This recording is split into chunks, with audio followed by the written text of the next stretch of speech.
Distinguished viewers and listeners of the Federal Republic, welcome. Today, our guest is a young but vibrant artist who is making Akwa Ibom, South Nigeria proud. Right now, the young man is everywhere on social media. He is holding the Sound City and Tres TV on chokehold. Join me to welcome our star. Lybra, you're welcome. Osman, Welcome. thank you very much for having me. Tell us about your beginning. Yeah. My beginning is just, I should say, I started with the Domariam Theatre Troupe. That was where the whole entertainment thing started. Okay. Way back when I was in nursery school, I can remember. Okay. And I used to play in church. I'm a keyboardist professionally. I can remember. Okay. So it started same way almost everybody's going to start at church. You discover the talent from church and you kick it off from there. Okay. So how did you now cross from cultural music to Afro highlife? Whoa, it's just that reinventing myself, Like I used to play, as I said, I used to play xylophone professionally, represented the country, the states, and everywhere. But at the same time, I was influenced by the people around me. My seniors, they used to play music, and I noticed that high life was that music that got to me so much because 90% of what we were playing then was high life, Okay. like the whole culture. So when I started to make my music, like try to say, okay, let me do it this way, it was me just doing high life straight up. Okay. So I must say that it's just my environment that influenced everything. Okay. Okay. Well, what is the biggest break you've had so far?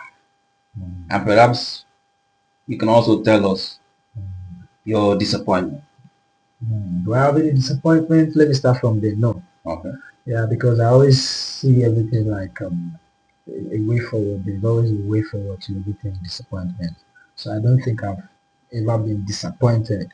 But my biggest break, my God, should be last year. Okay. Sometime last year, December, I opened for Rema's show in Lagos. Yeah. Oh. So that's like the biggest stage I've climbed. Wow. Yes. So That's actually the biggest stage. how were you received by the crowd? Yeah, the crowd were lovely, energetic, and I'm always a fast rising artist for now.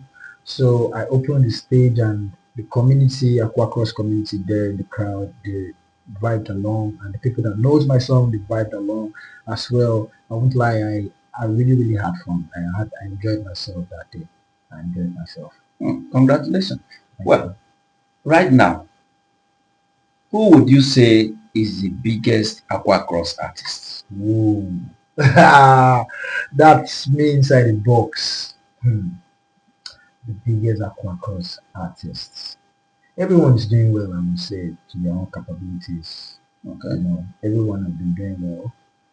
But presently, big shout out to Iyanya. Okay. Shout out to Uji who does well. I have a song with him.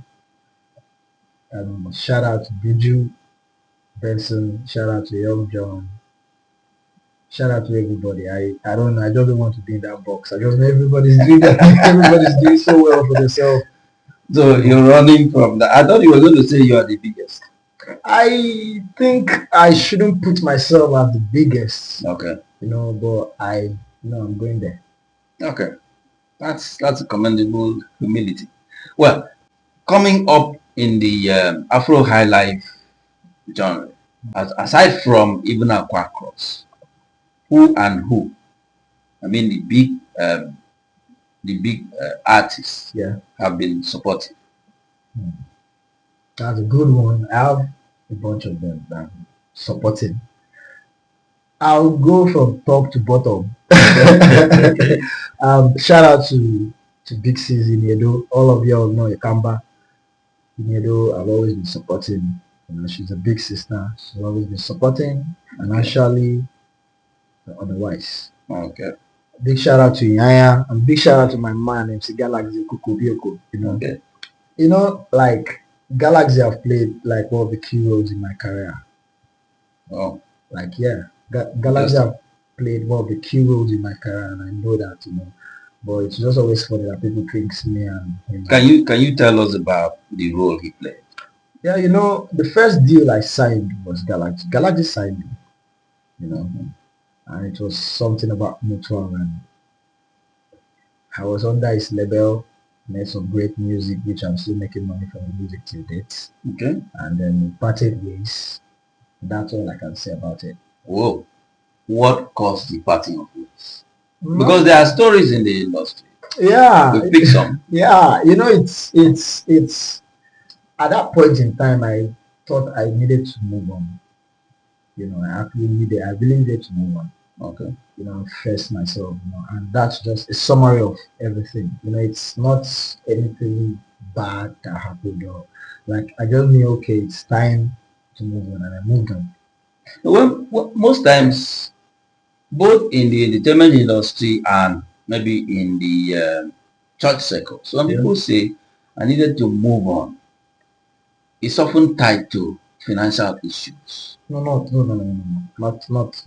It wasn't. It wasn't financial. Was it about woman? No. That can't come between me and Galaxy. Okay. It can't come in. It wasn't woman. Okay. I believe that when I was signed in the label, I was. Let me use this term. I was a bit lazy. Okay. And yeah, I was a bit lazy because I knew they are actually going to do some things for me. I was not working hard, and I always tell myself that when I was in a label, I did not have the heat in my town, but I had the whole boss.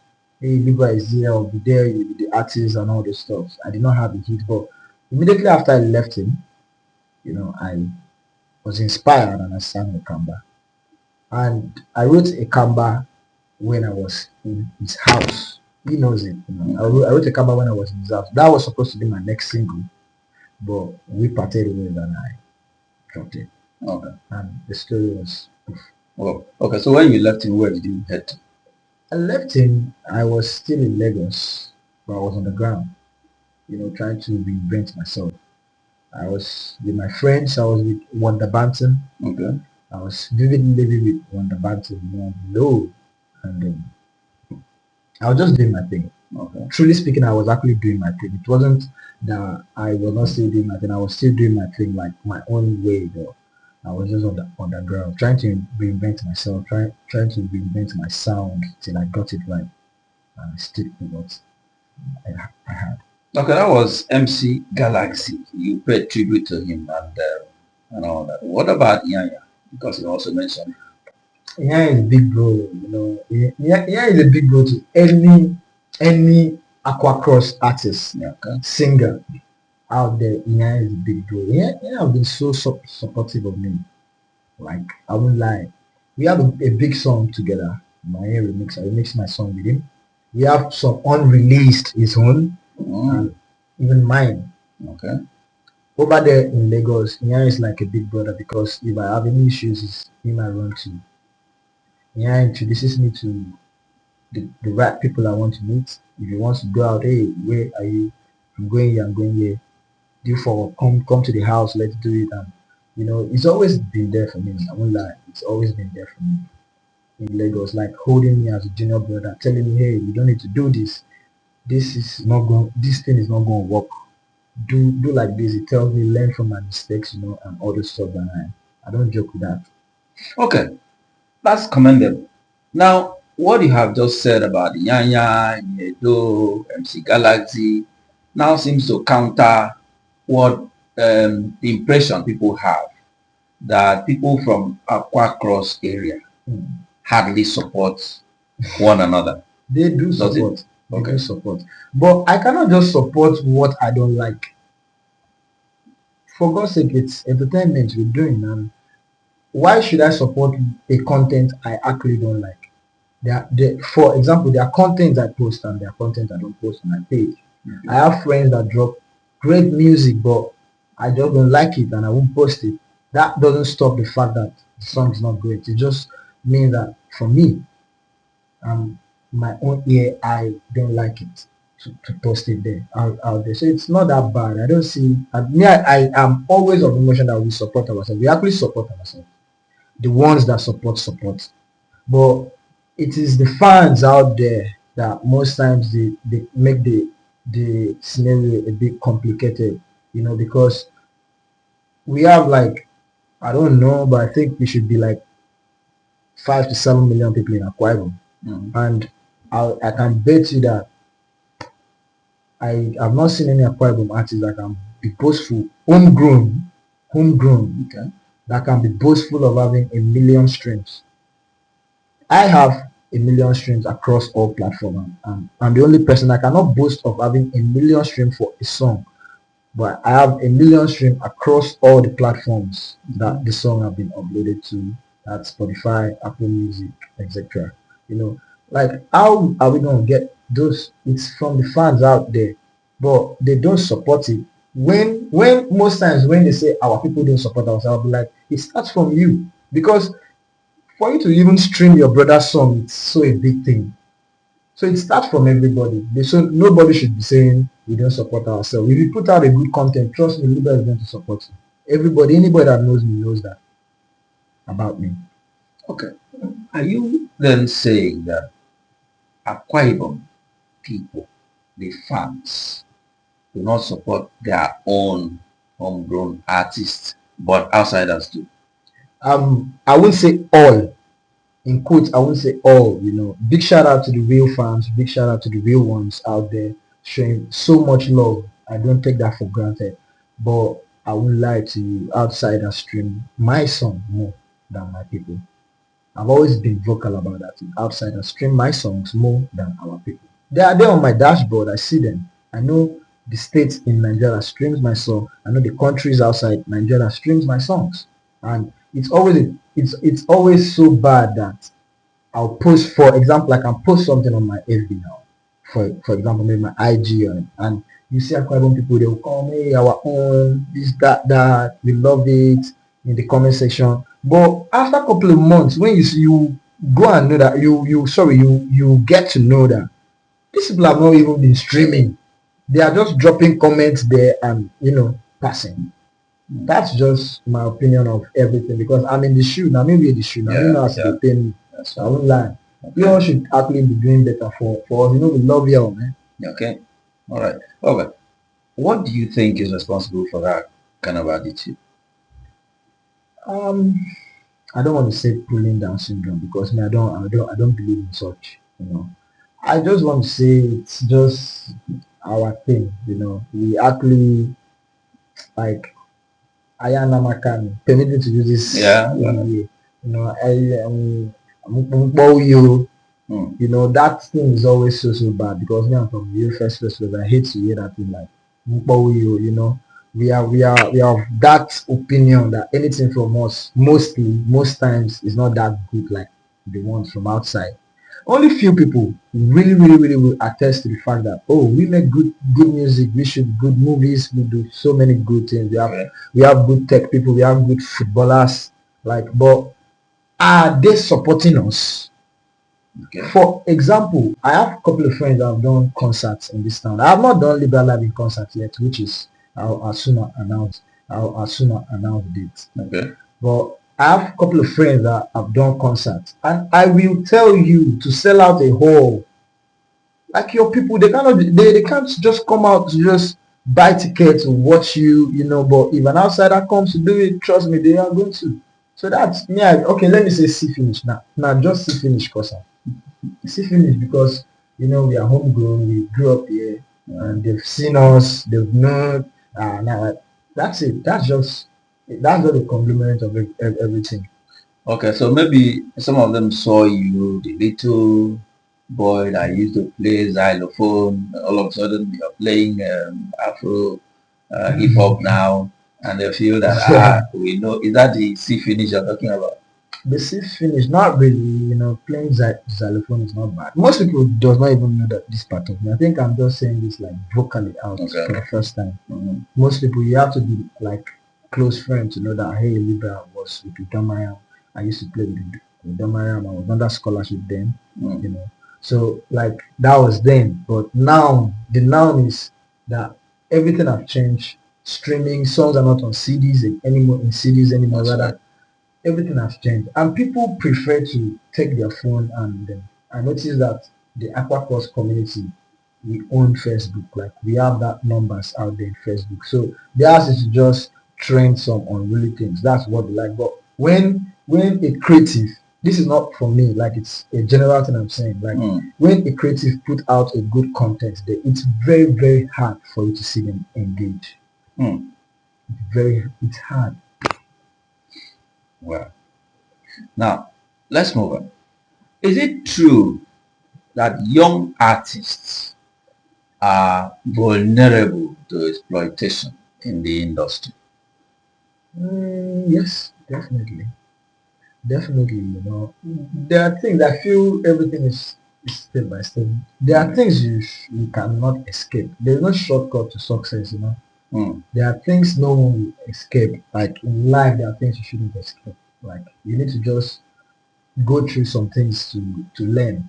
That's how me I see it. So if anybody exploits me, maybe you think you're exploiting me. Me, I'm learning because you won't even have that time again or that little slightest chance to even want to exploit anymore. So I've learned. That's how I see it. So I don't know how other people see it, but me, anything that happens to me, I try to turn it the other way around. I try to milk it. Maybe if I don't write a song about it, most of the songs I put out are like emotional. I can relate with it because there are things that happens around me. So I'll just put it in a song instead of vegging online. I'll just use it and make music. Okay. Talking about your song, let's look at one or two. A Kamba, for instance. What was it about? How did it come about? A Kamba, that song. A Kamba was just one of my emotional time. Like really really emotional. That was when I I had issues with Galaxy. That's yeah. Okay, you're not admitting you had issues with That's Galaxy. when I had issues. No, it's not like it's not. I'm not trying to say as a label. Okay. We have issues like with the label. internal issues. Okay, not personal issues. Yeah, not personal. That was when I had issues with Galaxy, and then I didn't want to like counterattack the whole thing. So I had to like pray for myself. The song is like a prayer. Okay. I did pray for plenty joy. I did ask for plenty blessings because I remember many people always think that I had one issue with Galaxy, and no, there are some things that we will naturally they post up so that when I go they engage them. Let me just say this out. Oh, okay. So that one was just small internal issues. It wasn't something that big, Okay. And I remember when I wrote the Kamba the first time, it wasn't like this, like the way I dropped it. I was singing about a babe. It was now you see say Habankala te Kamba. I remember I still have that version. And I sang about a girl. So when I parted ways with him, I had to like turn the whole thing to a prayer to myself. Like I'd pray for myself. Like I did pray for my bankala to come back. And I actually knew the song was gonna pick. I was really, really intentional about every line in the song that I did. I remember I was in the hotel somewhere in Follins. That's where I recorded the cover. I don't want to mention the hotel name, but I was somewhere in Follins the first day I recorded the cover. Feelings made the beat, and we made music. I remember big shout out to Unique Brothers. I remember I remember they were the one buzzing then. Like they had a bigger song, I mean that year. So I came out from the studio and I told Ada Obuna, so I told him, hey bro, I'm about to drop the biggest song in the history of this town. And it was just like me playing, and it was just we were just joking. I told him, bro, I'm serious. Like I'm about to drop the biggest song, and trust me, it's not gonna fade. And I went in, I made a comeback, and I made a video inside the hotel with my friends. I posted it, and I saw the reaction on Instagram. Mm. And from there, I had to be like, okay, this is what you people like. Nice. Traveled back to Lagos. Got so kind. Shout out to Belinda Ifa. She put me on in the movie. So on the set, I had to be making videos like telling like Eniola Badmus and Eniola, please can you say Kamba? You know, I would force them to say Kamba, they would say Kamba. So I compiled it. Okay. I made so many videos. I made with Ini Edo, made with Ani, like all our people and ticket. So like once I saw it that time, I'll just make you to talk a Kamba. Say So I Kamba. compiled it and Belinda paid for the publicity for me. That was brilliant. And that's how we posted the Kamba and it's went viral down here. You know, and that time was campaign time and I was intentional still, so I had to like go all out every campaign to be performing the song across 31 local government area.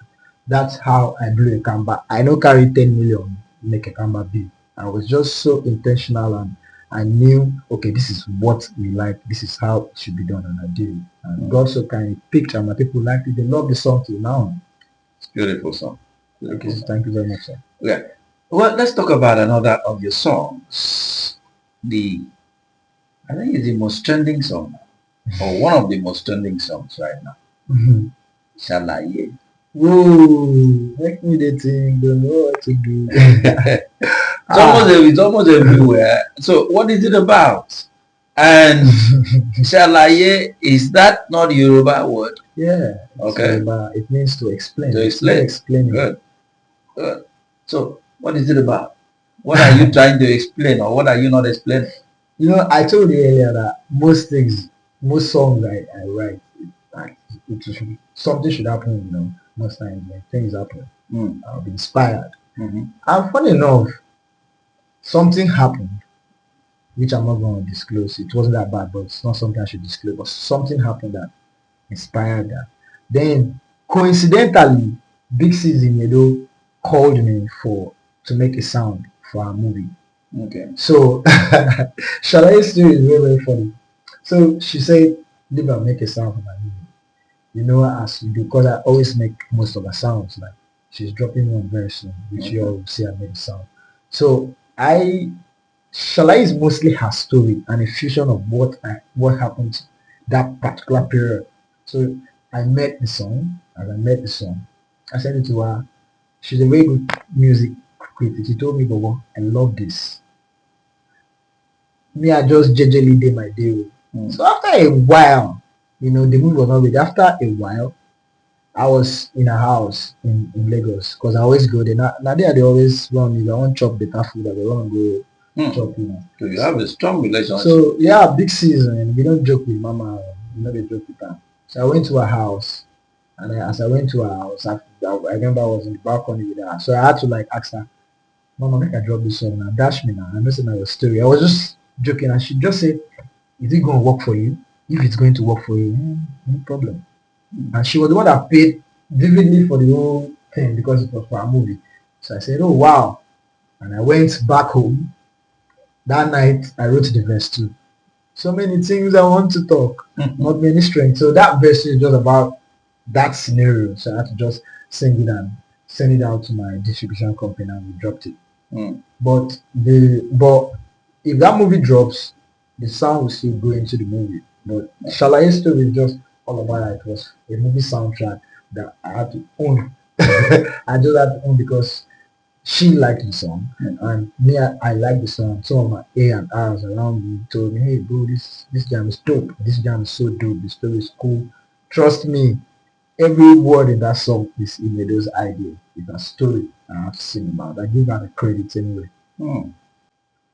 Are you aware of a dispute, sort of, between some gospel artists and some churches over payment issues?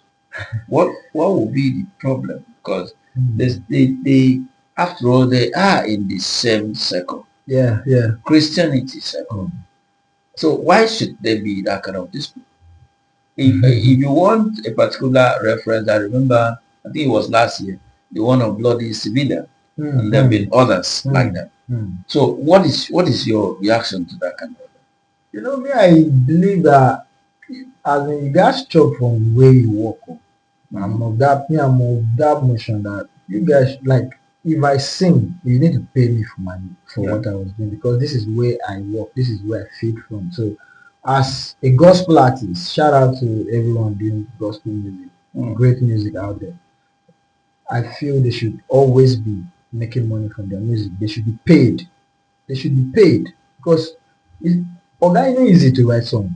I won't lie, it's not easy to write song. Talk less of writing a song that millions, thousands of people Or even performing. yeah, it's not easy. It's you playing with people's emotions and getting it right at the right time. It's always not easy. So I want you all to be getting money, right? They should be paying them.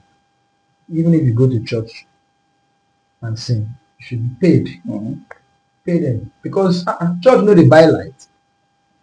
But some of the churches argue that some of these artists grow from amongst them. Like you pointed out, you started playing keyboard in church and all that. So some argue that, oh, after all, you started from here. So sometimes you should let go. Starting from here no mean say make I die now. I mean say make I dey grow, dey go. Truly speaking, like how do you want somebody like me? I cannot sing if I'm not paid. Like I won't I won't even feel myself on stage. I'll just be playing around. But if I'm paid, I'll give you a premium Lybra performance that you want to watch. So you can imagine how many artists out there with that mentality. Money the ginger person pay the person money, no matter how small it is, but pay the person money. And I transfer money now. God, our people should actually be doing better in that. If I want to go to church now to sing, for example, let it be that I actually want to come and sing for free. Okay. It shouldn't be like it's a must. I should come to church and be singing for free. No, no, even God must say, man must work. Man must work. Even God knows that, so they should be paying gospel artists, especially in churches, because you don't expect a gospel artist to come to the club and make money. It's rare.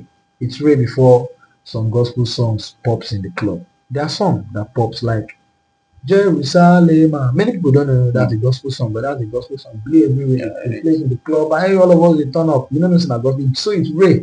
At least church is the market, and it's even hard for me as a contemporary artist to go to the church to like make money from it because I'm not singing what they want. That's not my market. I'm not vulgar, but definitely church is not my market.